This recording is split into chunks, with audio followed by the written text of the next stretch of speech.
446 میں آ کر شیعوں کی حکومت کو ختم کیا تغرل بیگ سلجوکی نے۔ سلجوک مسلمان ہوئے تھے محمود غزنوی کے دور میں، سلجوک ان کے بڑے کا نام تھا۔ تو ایک دفعہ محمود غزنوی نے سلجوک سے پوچھا اگر مجھے تیری مدد کی ضرورت ہو تو کتنے آدمی پیش کر سکتے ہو؟ تو اس نے ایک تیر دیا، کہا یہ ایک تیر ہے میرا،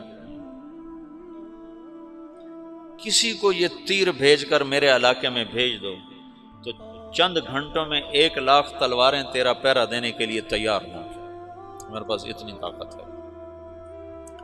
تو یہ سلجوک کی نسل میں تھا تغرل بیگ۔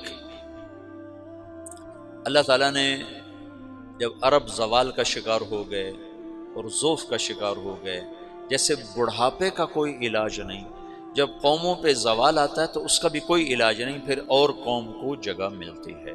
جیسے بڑھاپا ایک فرد پہ آتا ہے، ایسے بڑھاپا قوم پہ آتا ہے۔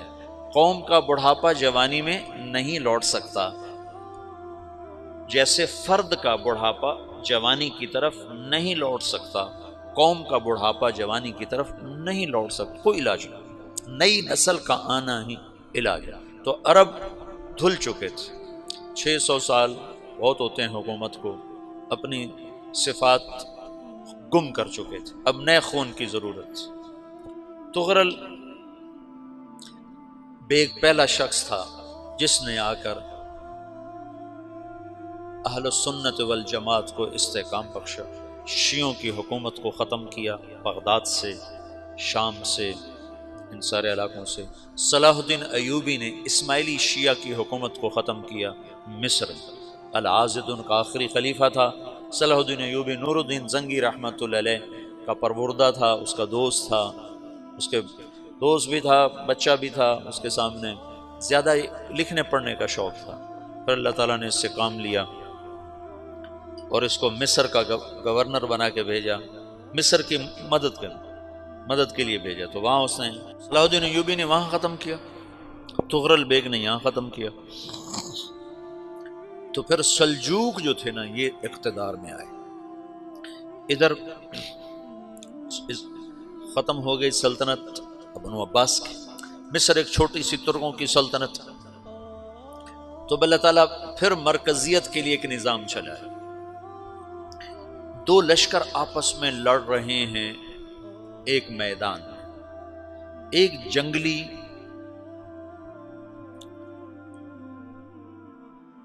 بدوؤں کا قافلہ، جنگل کے لوگ اپنے قبیلے کو لے کر، ایک جنگلی قبیلہ اپنے سردار کے ساتھ نقل مکانی کر رہا ہے ایک جگہ سے دوسری جگہ۔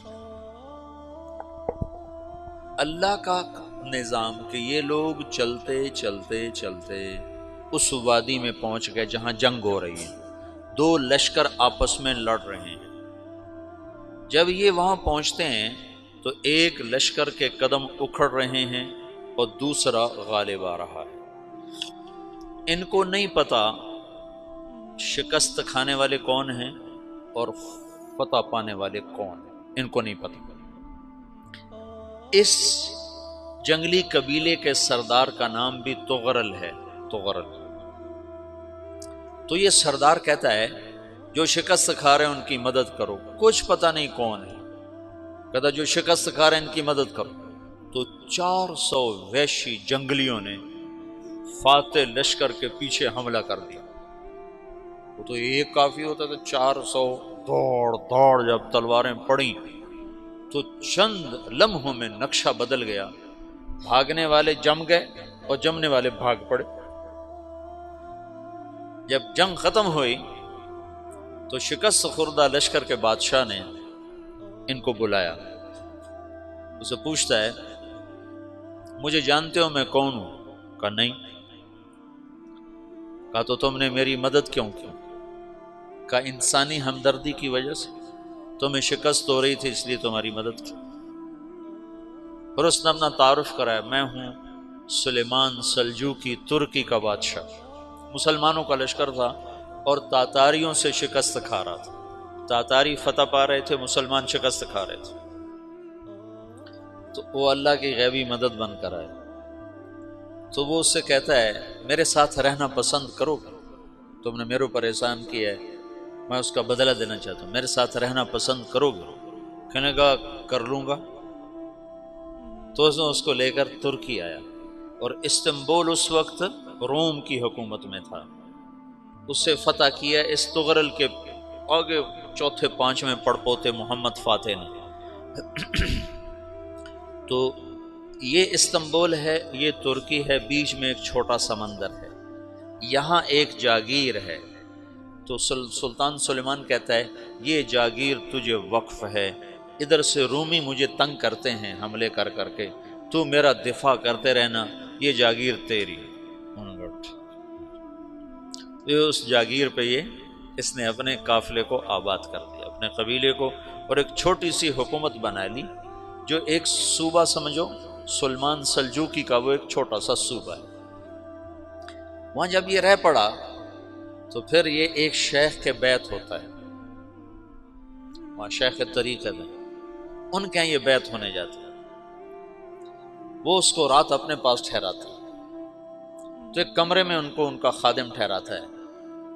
یہ جب کمرے میں جاتا ہے تو سامنے دیوار میں تاکچے پر قرآن پڑا ہوا ہے، تو یہ تغرل بیگ کہتا ہے یہ کیا ہے، یہ کیا ہے؟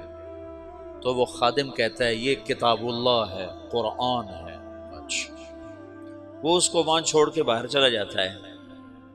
وہ دیہاتی آدمی، جنگل کا رہنے والا، پہلی دفعہ زندگی میں قرآن دیکھا، وہ کہتا ہے یہ قرآن ہے، اللہ کی کتاب ہے، میں اللہ کی کتاب کے سامنے سو جاؤں، کتنی بے ادبی ہے۔